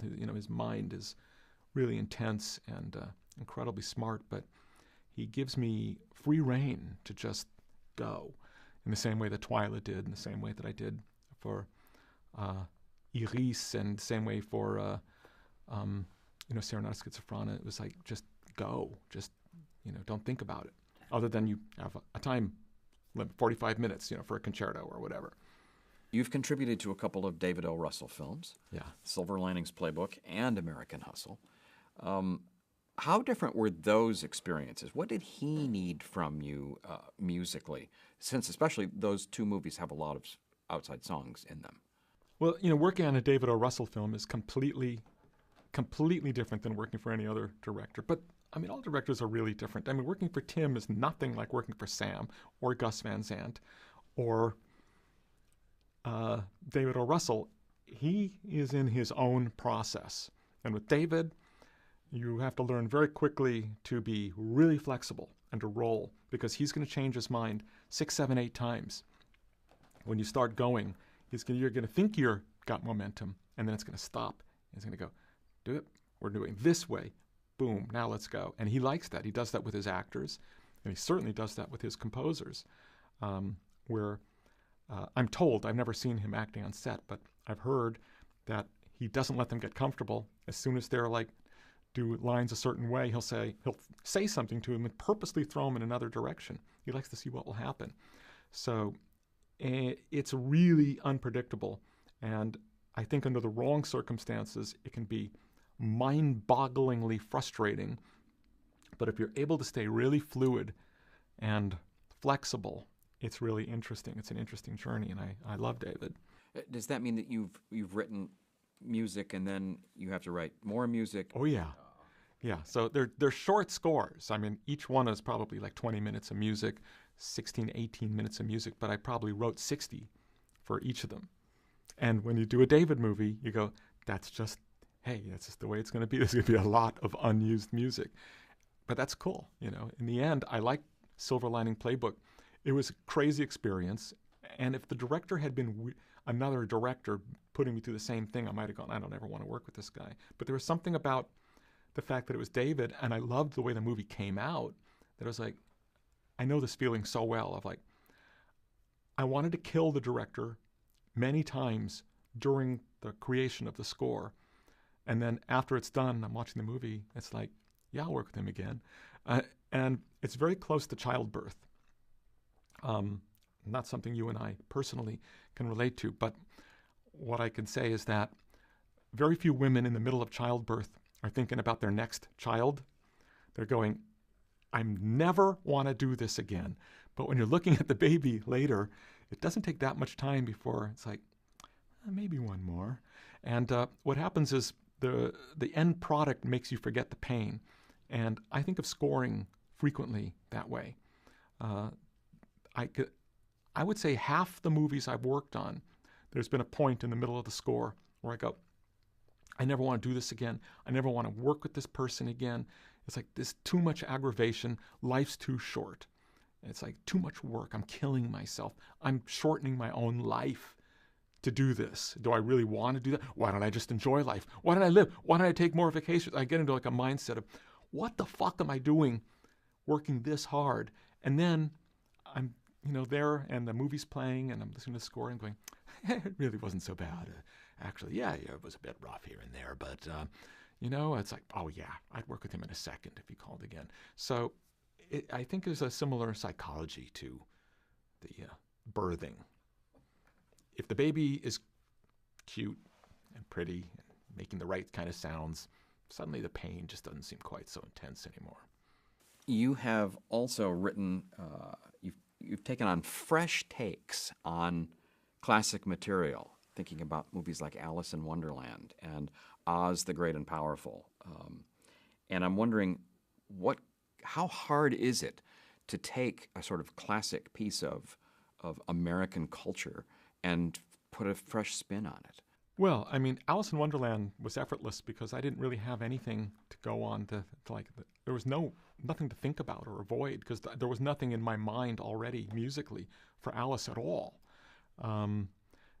Oz was a different story because The Wizard of Oz is something I know really, really well. So I had to very consciously go, okay, not going there except one moment where the Munchkins start to sing and there'll be like an almost song, but it gets cut short. So except for that 30 seconds, which was very consciously allowing myself just into that world, I had to do it in a way that was obviously not plagiarizing a song, but there was no way to sing a group Munchkin song without touching on that world, at least conceptually. Just the very sound of singing Munchkins, there's no way around it. Oz was a trickier bit because there was something to avoid going into. But I was used to that. Mission Impossible, Batman, all these things had an area with which to avoid.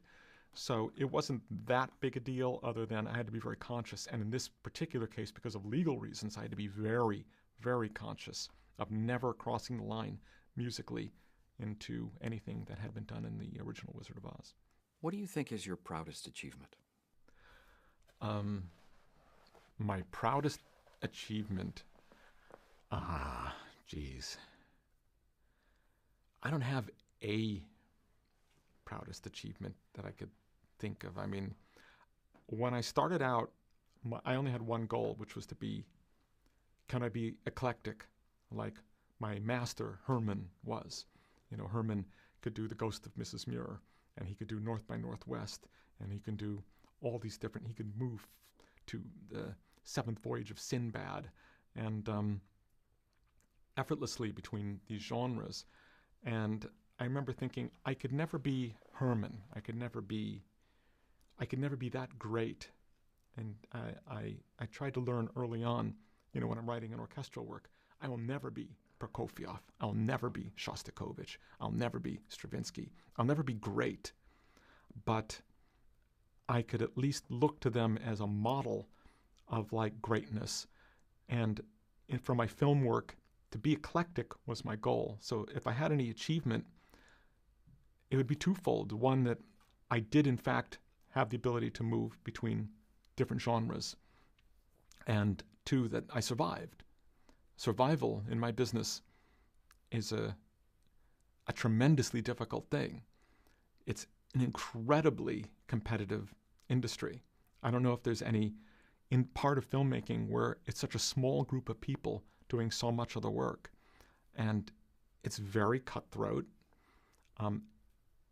And to have made it through so many difficult periods, I think that would be my greatest achievement, simply surviving with the skill sets I had, which was none, and the talent I had, which was minimal, but clearly there was something there to grab hold of.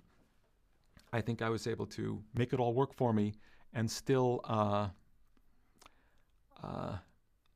manage to keep myself afloat in this kind of dog-eat-dog world of warlords, trying to conquer territory and take from other warlords, which is kind of what our world is. What advice would you give to an aspiring film composer? That's really hard because I do speak with aspiring film composers frequently. And I don't know which is the better advice, because on the one hand, I would say follow your own instincts and develop your own voice. On the other hand, that may keep them from having a career. Just because I lucked out doesn't mean that they will. So I'm of two completely different minds. One is learn to adapt and learn to mold yourself into different forms, because to be a successful film composer, you constantly have to reinvent yourself, and you have to adapt to very, very difficult psyches. Directors, their minds are not often simple, tranquil places with which to reside. They're unpredictable. They're extreme, and so you have to really. It's like setting out to sea, knowing that there's lots of storms out there, and you're at the time of year where typhoons can come from anywhere, and you really have to learn incredibly adaptable to be adaptable. So adaptability is incredibly important. On the other hand, if you don't develop your own voice, you won't succeed either. But at what point do you dig in and do your thing against the trend of what might be popular at a particular moment? There's no clear way to advise that. So I don't. Other than to say, do not do what I have done, because that's the worst advice. I tell people to study. I tell people to go to music school, and not use me as an example, because I think that's the worst thing anybody can do coming up, is to go, well, Danny Elfman didn't go to music school. He didn't study music theory. So why should I? And my answer is always, because you should. And then further, I would say, because if I can go back, I would. I miss not going to school. I'm sad that I never got to go to college. I listen to all my friends talk about their college years and going away and their, how much they got out of it. I don't have any of those experiences. I never lived in a dorm. I've never been away. I don't even barely remember high school. My education more or less stops with middle school. Well, you didn't miss much in terms of dorm life. Well, maybe not. But the interaction, being inspired by teachers and other students who are interested. I don't even know what it's like to be around other students interested in the same thing you are. What would you be if you weren't a film composer? Well, I couldn't have stayed in a rock band. My ears got destroyed virtually by the time I left that. Whether I wanted to or not, my time of being in a band on stage was finished when I stopped. I have damage from the 17 years I spent on that stage, and I have genetic problems also, just exacerbating it. So that couldn't have continued no matter what I wanted to do. And so I don't know what I could have become. I think a career criminal, a chef, would have been too old to be an astronaut. I frequently toy with that idea. What would have become with me if I'd been a guy in a band who could no longer go on stage and put themselves in front of that level of dBs? If a doctor says, you can't do this anymore or you will be deaf in these few years. He says, I can't do that anymore. What do I do? I think career criminal was probably the best alternative, because I'd already worked in restaurants for years. All those years in the Mystic Knights, I worked restaurants around our street performances, and that didn't work for me. I have to do something where I'm not on my feet all day, because my feet are just not good at standing. So then criminal? I never would have made it in business. I have no other abilities. I'd make a horrible producer. As an executive, I wouldn't have lasted 6 months anywhere. I would have gotten myself fired so fast. So what else is there? I don't know. Okay, so you've also now worked in ballet and in pure concert music. Has there been any thought of doing a musical for Broadway? Yeah, and I've toyed with that on and off. I even started on one and didn't finish it out. I'm constantly intrigued by it, but it's like my problem with Nightmare Before Christmas. The reason why Nightmare Before Christmas was trashed, the music was trashed when it came out really badly by critics because they were of the Broadway. If you love Broadway, you can't love the music to Nightmare because it's anti-Broadway. So I'm intrigued by it, but I hate Broadway music. So I love Sweeney Todd. West Side Story, I mean, obviously this classic stuff that I think is fantastic, but contemporary musicals, there's very few that I don't look at with a lot of disdain because it's pop music. And I have a real problem with pop music. I've never liked pop music. When I was in a band, I didn't like pop music. And it seems like Broadway, from somewhere from the 70s on, moved in this very pop, in the direction of adult contemporary popular music, which was an area that I've always, it's like a vampire staying away from sunlight. It's just, I can't get near that and not get burned hideously. And so I would love to do something, but I don't think it could be for Broadway. I think it would have to be for off-Broadway.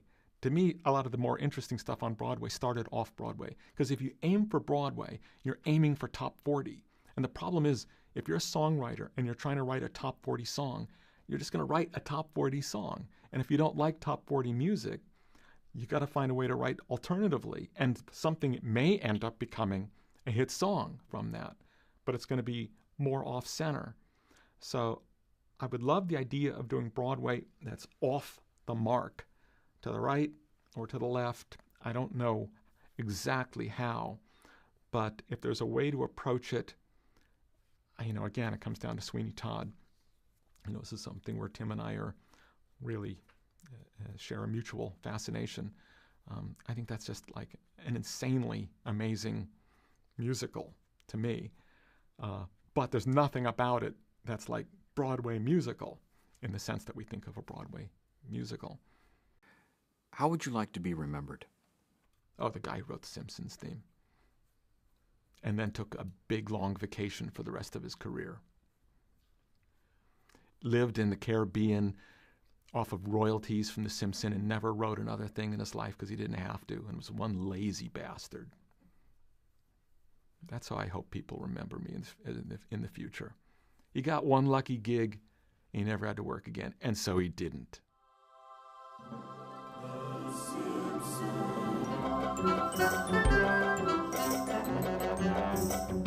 Thank you.